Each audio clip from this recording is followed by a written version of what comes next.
भगवा टिक्का लावला म्हणून मुस्लिम टोळक्यांनी भयंकर पद्धतीने तरुणाचा जीव घेतला। हा सर्व प्रकार घडलाय अहिल्यानगरमध्ये। कारण की या प्रकरणामुळे हिंदू मुस्लिमाचा वाद निर्माण झालाय आणि हे प्रकरण अतिशय संवेदनशील आहे।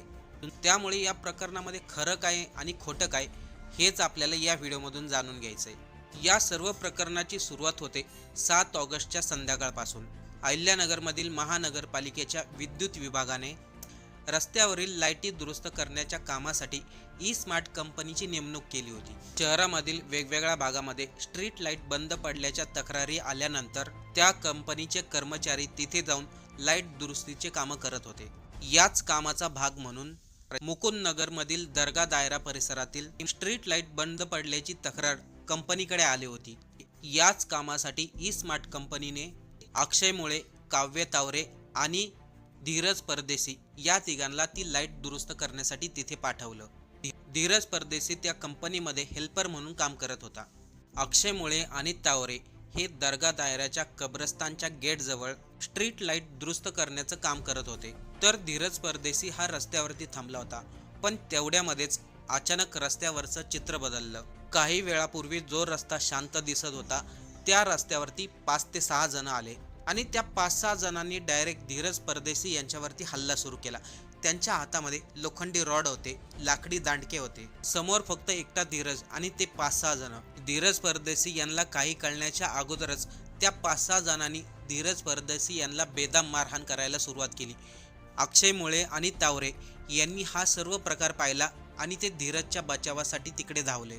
त्या दोघांनी धीरज परदेशीला वाचवण्याचा प्रयत्न केला, पण तोपर्यंत हल्लेखोर तिथून पसार झाले। पण या सर्वांमध्ये धीरज परदेशी अत्यंत गंभीर जखमी झाले होते। अहिल्यानगरमधील स्थानिक पत्रकारांनी सांगितलेल्या माहितीनुसार धीरजच्या चेहऱ्यावरती लोखंडी रॉडनी मारहाण केली होती, त्यामध्ये नाकाला देखील गंभीर जखम झाली होती। आणि विशेष म्हणजे या मारहाणीनंतर धीरज परदेशी बेशुद्ध झाले। आता इथून पुढे ही घटना वेगळं वळण घेते, त्यामुळे सर्वांनी लक्ष देऊन ऐका। धीरजला तातडीने हॉस्पिटलमध्ये दाखल करण्यात येतं। पोलिसांना माहिती देण्यात येते। पोलीस देखील त्या घटनेपासून तपासायला सुरुवात करतात।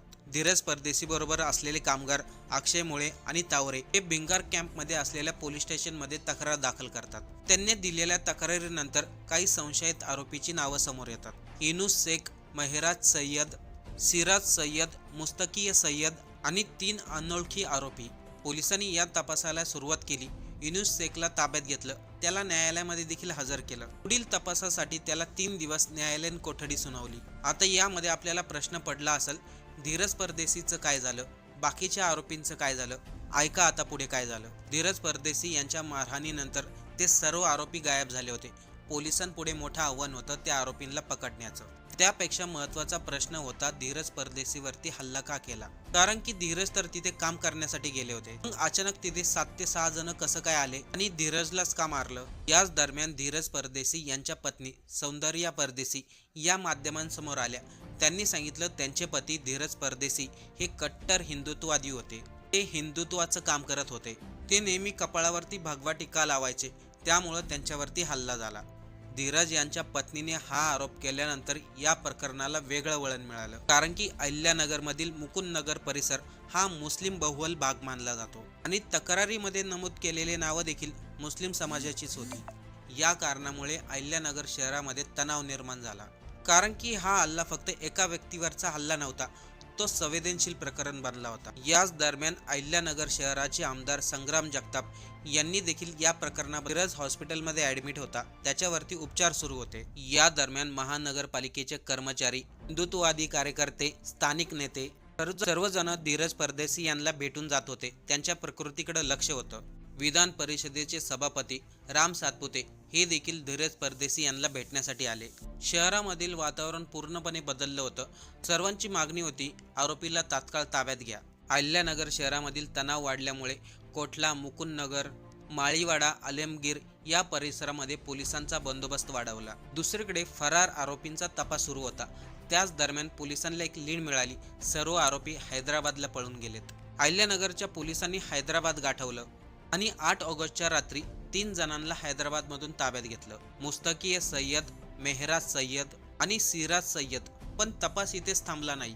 हल्ल्यानंतर आरोपींना पळून जाण्यास मदत करणाऱ्या ख्वाजा मिया सय्यद आणि वसीम सय्यद यांना देखील पोलिसांनी अटक केली. एकूण 6 आरोपी पोलिसांनी ताब्यात घेतले. पोलिसांना वाटलं की आरोपींना आता ताब्यात घेतलंय, त्यामुळं परिस्थिती नियंत्रणात येईल.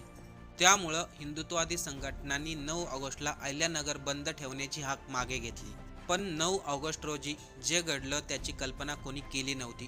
त्याच दिवशी राधाकृष्ण विखे पाटील हे धीरज परदेशी यांना भेटण्यासाठी हॉस्पिटलमध्ये आले होते. 9 ऑगस्टला दुपारच्या दरम्यान अचानक परिस्थिती बदलली. डॉक्टरांनी धीरज परदेशी यांना मृत घोषित केलं. जशी ही बातमी बाहेर आली, अहिल्यानगर पुन्हा पेटलं. 9 ऑगस्टला अहिल्यानगर बंद ठेवण्याची हाक मागं घेण्यात आली होती. ती परिस्थिती आता पुन्हा बदलू लागली. हिंदुत्ववादी संघटना अक्षरशः रस्त्यावरती उतरल्या. कापड बाजार, चितळे रोड, नवी पेठ आणि शहरातील इतर भागांमध्ये कार्यकर्ते फिरू लागले. शहर बंद ठेवण्याचं आवाहन करण्यात आलं. पोलिसांचा बंदोबस्त देखील वाढला. याच वेळी पोलीस अध्यक्ष सुदर्शन यांनी नागरिकांना शांत राहण्याचं आवाहन केलं. त्यांनी सांगितलं, धीरजवरती हल्ला करणाऱ्या सर्व आरोपींना ताब्यात घेतलंय. हल्ल्यामागं नेमकं कोणतं कारण आहे हे तपासामधून समोर येईल, पण कोणीही अफवा पसरू नये. पण इथे एक मोठा प्रश्न निर्माण झाला. धीरज परदेशी यांचा मृत्यू झाला, आरोपींना अटकही झाले, पण धीरजवरती हल्ला का झाला होता याचं उत्तर मिळालंच नाही. याच दरम्यान या तपासामध्ये आणखीन एक कडी समोर आली. युनिस शेख हा अहिल्यानगरच्या महानगरपालिकेमध्ये वायरमॅन म्हणून काम करत होता. आणि सर्वात महत्त्वाचं म्हणजे दर्गा दायरा कब्रस्तान परिसरामध्ये स्ट्रीट लाईट बंद असल्याची तक्रार युनिस शेखनेच दिली होती. म्हणजे तोच युनिस शेख जो महानगरपालिकेमध्ये वायरमॅन होता. आणि हेच दुरुस्तीचं काम करण्यासाठी कोणाला पाठवलं? 3 जणाला, धीरज परदेशी, मुळे आणि तावरे. त्याच दरम्यान धीरज परदेशीवरती हल्ला झाला.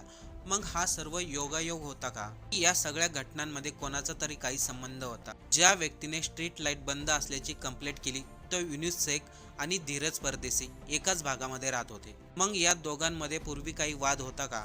स्ट्रीट लाईट बंद पडण्याच्या तक्रारी मागे काही कारण होतं का? या सगळ्यांमध्ये तपास आता महत्त्वाचा ठरणार आहे. पण इकडे धीरज यांची पत्नी सौंदर्या परदेशी यांनी स्पष्ट सांगितलं, ज्या ठिकाणी माझ्या पतीची हत्या झाली त्याच ठिकाणी आम्ही त्यांचा अंत्यविधी करू. पण ही भूमिका प्रशासनासाठी मोठी आव्हान होती.